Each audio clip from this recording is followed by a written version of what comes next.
నమస్కారం. ఈనాటి విశ్లేషణకు స్వాగతం. ఈరోజు మనం చాలా ఆసక్తికరమైన, లోతైన కథను విశ్లేషించబోతున్నాం. అదే చిన్న కోడిపిల్ల పెద్ద పాఠం.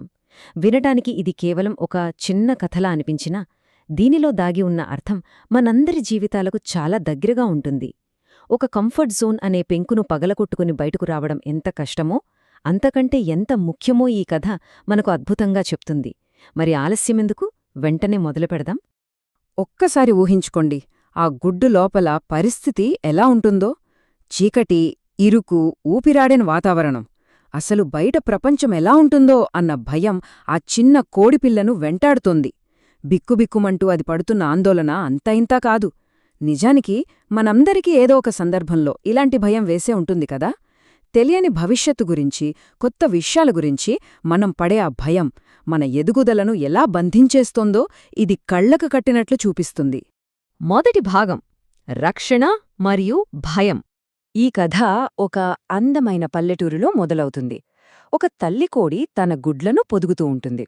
అయితే ఇక్కడ మనం గమనించాల్సిన ఒక ఆసక్తికరమైన విషయమేమిటంటే, ఒక గుడ్డు మాత్రం మిగతా వాటికంటే చాలా గట్టిగా, తెల్లగా ఉంది. ఆ పెంకు ఎంత గట్టిగా ఉందంటే, ఆ కోడిపిల్ల మనసులోని భయానికి అది ఒక ప్రతీకలా నిల్చింది. బయట భయంకరమైన గాలివానలుంటాయని, క్రూరమైన పిల్లులు తినేస్తాయని ఆ చిన్న ప్రాణి విపరీతంగా భయపడుతోంది. ఈ గుడ్డు లోపల ఉంటేనే నాకు 100% రక్షణ అని అది గట్టిగా నమ్ముతోంది. ఇక్కడ అసలైన కాన్ఫ్లిక్ట్ ఏంటంటే, ఆ భద్రతకు, బయటి ప్రపంచంపై ఉన్న భయానికి మధ్య జరుగుతున్న ఒక నిరంతర అంతర్గత పోరాటం. బయట ప్రమాదాలున్నమాట వాస్తవమే, కానీ ఆ కఠినమైన రక్షణ కవచం లోకలే ఉండిపోతే అసలు తన జీవితమే అక్కడితో ఆగిపోతోందని దానికింకా అర్థం కాలేదు. రెండవ భాగం మార్పు మొదలైంది.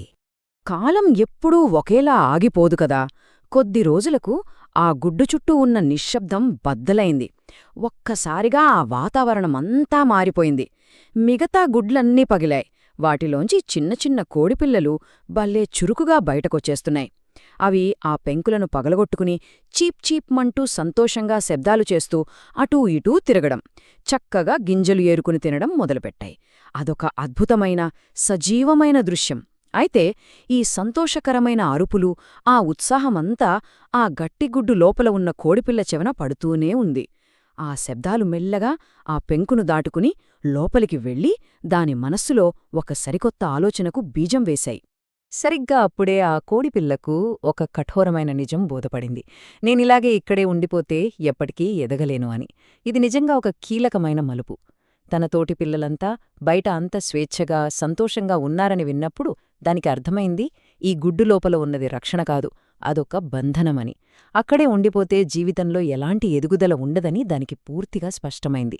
భయం కంటే కూడా బయటకు రావాలి, ఎదగాలి అన్న కోరిక ఆ క్షణంలో బలంగా మారింది. మూడవ భాగం ధైర్యం చేసిన కోడిపిల్ల. కేవలం ఆలోచన వస్తే సరిపోదు కదా, దాన్ని ఆచరణలో పెట్టాలి.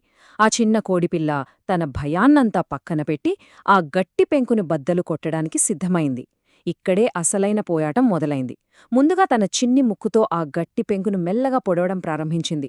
మొదటిసారి పొడిచింది, పగల్లేదు. అదొక పెద్ద నిరాశ. అయినా అది పట్టు వదల్లేదు. తనకున్న సర్వశక్తులు కూడదీసుకుని మళ్లీ మళ్లీ ప్రయత్నిస్తూనే ఉంది. ఒక్కో దెబ్బతో దానిలో పట్టుదల ఇంకా ఇంకా పెరుగుతోంది. ఇక ఆఖరుగా తన పూర్తి బలాన్ని ఉపయోగించి టక్ అని పొడిచేసరికి గుడ్డు పగిలింది.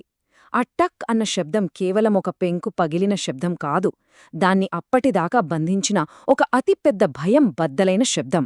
నాలుగవ భాగం అద్భుతమైన దృశ్యం. అంతలా కష్టపడి పోరాడిన తర్వాత దొరికే విజయం ఎంత మధురంగా ఉంటుందో కదా. బయటకు రాగానే దానికి కనిపించిన దృశ్యం నిజంగా అద్భుతం. తాను భయపడినట్లు బయట కేవలం క్రూరమైన పిల్లులు, భయంకరమైన గాలివానలు మాత్రమే లేవు. అక్కడ అంతులేని స్వేచ్ఛ ఉంది, అందమైన వెలుతురు ఉంది. అన్నిటికన్నా ముఖ్యంగా తన తోటి పిల్లలతో కలిసి ఆనందించే ఒక గొప్ప అవకాశం దొరికింది. భయం అనే ఆ గట్టి పెంకును బద్దలు కొట్టుకుని ధైర్యంగా బయటకొస్తేనే కదా అవతలి వైపున్న ఈ అద్భుతమైన ప్రపంచం దానికి తెలిసేది. ఇక చివరి భాగం కథలోని నీతి. ఈ కథను రాసిన విధానంలో ఒక చాలా ఆసక్తికరమైన విషయం దాగి ఉంది. అదేటంటే, ఈ మూల కథలో నీతి ఏమిటి అనేది స్పష్టంగా రాయకుండా మన ఊహకే వదిలేశారు. ఒక గట్టి పెంకులాంటి భయాన్ని వదిలి అద్భుతమైన కొత్త ప్రపంచంలోకి అడుగుపెట్టిన ఈ ప్రయాణంలో మనకి దొరికే పాఠమేమిటి మనమందరం ఒకసారి లోతుగా ఆలోచించాల్సిన విషయం ఇది. మన చుట్టూ మనం గీసుకున్న కంఫర్ట్ జోన్ అనే పెంకును బద్దలు కొట్టుకొని బయటకు రావడం ఎంత అవసరమో కదా. ఎందుకంటే మన భయాలను ఎప్పుడైతే జయిస్తామో సరిగ్గా అప్పుడే మన అసలైన ఎదుగుదల మొదలవుతుంది. ఈ లోతైన ఆలోచన మీలో కూడా ఒక కొత్త స్ఫూర్తి నింపిందని ఆశిస్తూ ఈనాటి విశ్లేషణను ముగిస్తున్నాను. మళ్ళీ కలుద్దాం.